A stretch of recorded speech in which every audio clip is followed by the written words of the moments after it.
Ademar, mais uma banca para o Rodinei, né? Um momento especial para o Rodinei. Vai defender o trabalho dele hoje sobre a legítima defesa do prêmio cruzado de fogo. Então, o Rodinei vai ser liderado 12 minutos para defender o trabalho. Se quiser, eu posso controlar o tempo para ti, quando estiver faltando 1 ou 2 minutos. Pode ser 10, se eu tiver terminado lá. Tranquilo. Então, boa sorte e uma boa apresentação. Palavra contigo. Então tá, dando início à minha apresentação. Primeiramente, aqui gostaria de cumprimentar o meu professor e orientador, o professor mestre Joel, não deles os demais que compõem a banca, professor mestre Ademar, professor Alexandre, e os demais colegas que aqui hoje estão me assistindo, todos colegas de profissão. Bom, a minha pesquisa, ela se deu de forma bibliográfica e tendo o título como a legítima defesa do cidadão com emprego ou uso da arma de fogo. Tendo como objetivo analisar o Instituto da Legítima Defesa, tema esse de suma importância diante do aumento da criminalidade que nos assola na atualidade, e de total relevância pelo fato de existir no nosso ordenamento jurídico a Lei 10.826/03, o Estatuto do Desarmamento. Busquei também evidenciar alguns aspectos que tangenciassem os princípios, os direitos e a forma como esses direitos se efetivam. Dividi meu trabalho em 3 capítulos. No primeiro capítulo, eu trouxe sobre explanação sobre conceito e classificação de arma de fogo. As armas de uso permitido, e essas controladas pelo Sistema Nacional de Armas, de competência exclusiva da Polícia Federal, e as armas de uso restrito, essas que as Secretarias de Segurança Pública estaduais, federais e das Forças Armadas utilizam, controlado pelo Sistema de Gerenciamento Militar de Armas, o popular SIG.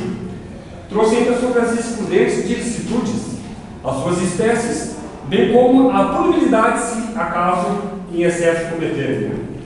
No segundo capítulo, adentrei um pouco mais sobre a legislação em si, do Estatuto do Desarmamento, a respeito de posse, porte e o comércio de armas, assim como suas penalidades e crimes a respeito delas considerarem ilegais.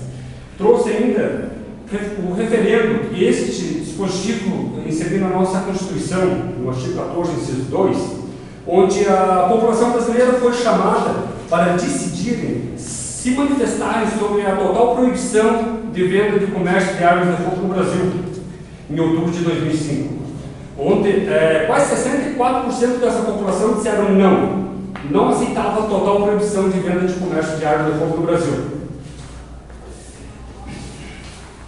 Trouxe já em sequência a ineficiência do Estatuto do Desarmamento, na minha construção.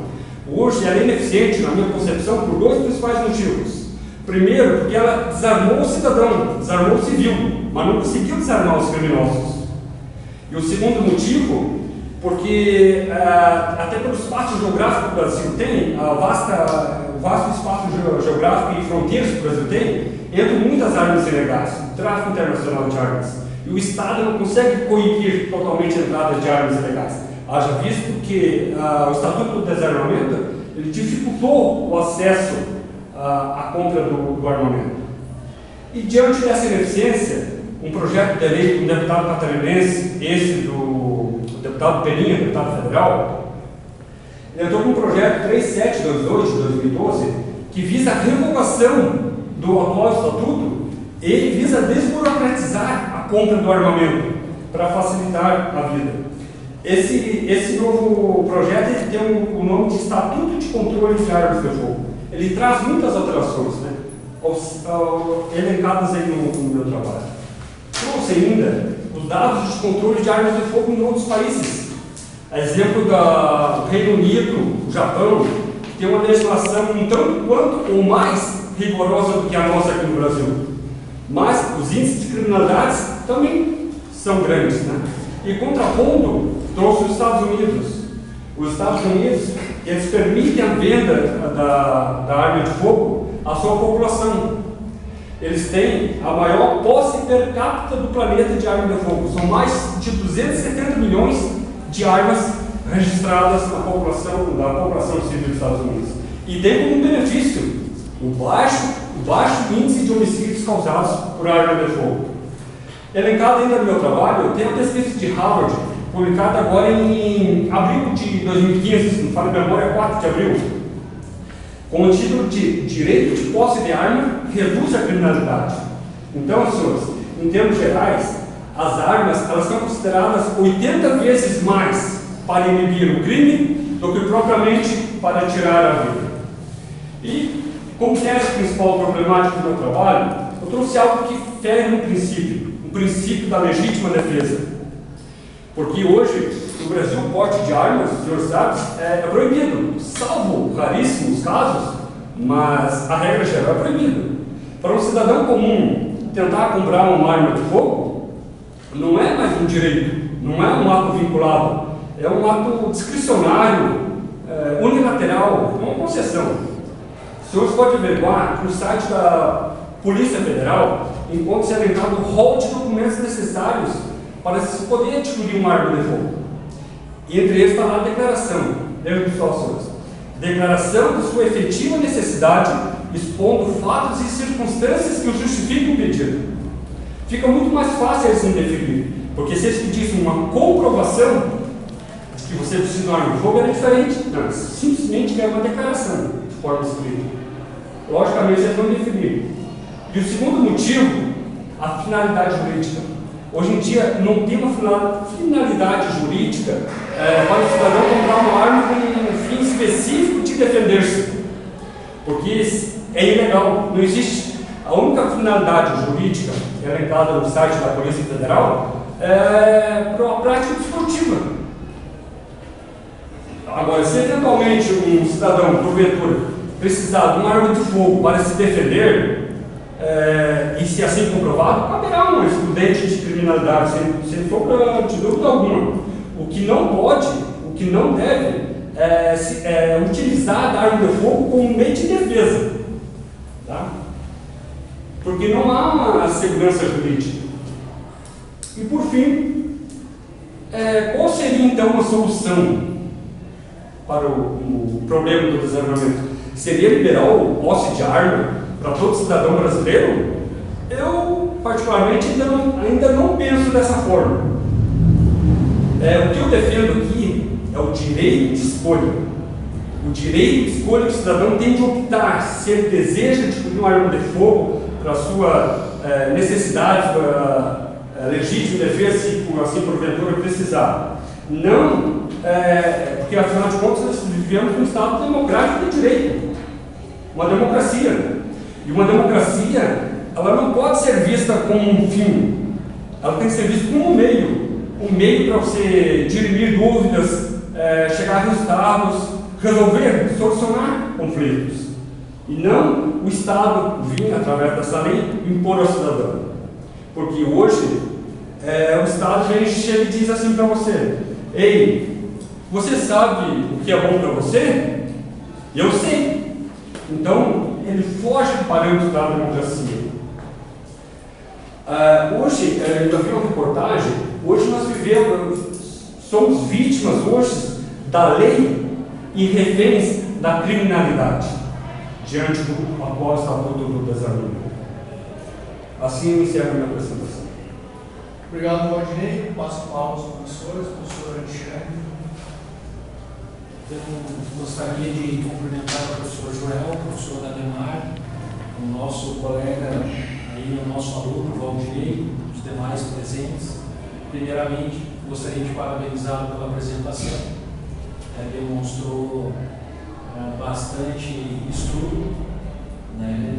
Assim, o que mais me fica claro é que você, de forma concisa, apresentou o trabalho. Então, em relação à sua apresentação, não vejo nenhum problema. E queria ressaltar, através da sua apresentação, demonstra que realmente foi você que fez o trabalho, né? Que isso aí é uma preocupação nossa, né, da instituição, desse cuidado. E em relação assim, ao tema proposto, eu acho que ficou muito claro. Você teve o cuidado aqui, né, de expor assim, dentro da literatura, da legislação brasileira, teve cuidado, né, de trazer o texto constitucional, as leis infraconstitucionais. Além disso, aqui trouxe alguns textos, né, já bem atuais, né, de sites da internet, e complementou ainda com uma doutrina bem atual, aqui até de novembro de 2015, professor. Eu tive o cuidado de olhar aqui, ó, Flávio Flores da Cunha. Então você vê que, né, tema recente, um tema Esse atual. tema é um tema importante, né? E estava lendo hoje também. Esperam-se mudanças para 2018, não, 2016, mas eu li assim só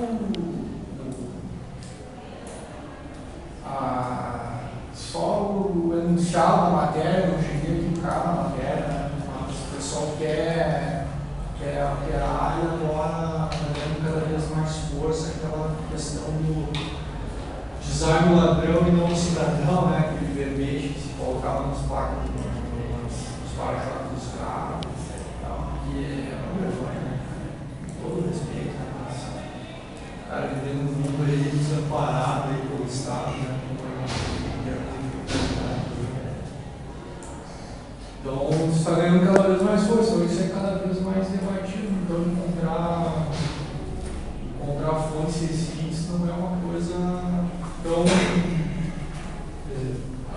Assim, além disso, né, de tudo isso, você observou a parte de metodologia científica, né?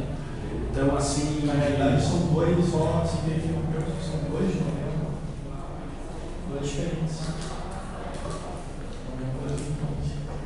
Então, assim, mostra, né, o seu cuidado de desenvolver o texto do trabalho, de tema atual, relevante, e, assim, observou a metodologia científica, regras gramaticais, parágrafos, e eu, assim,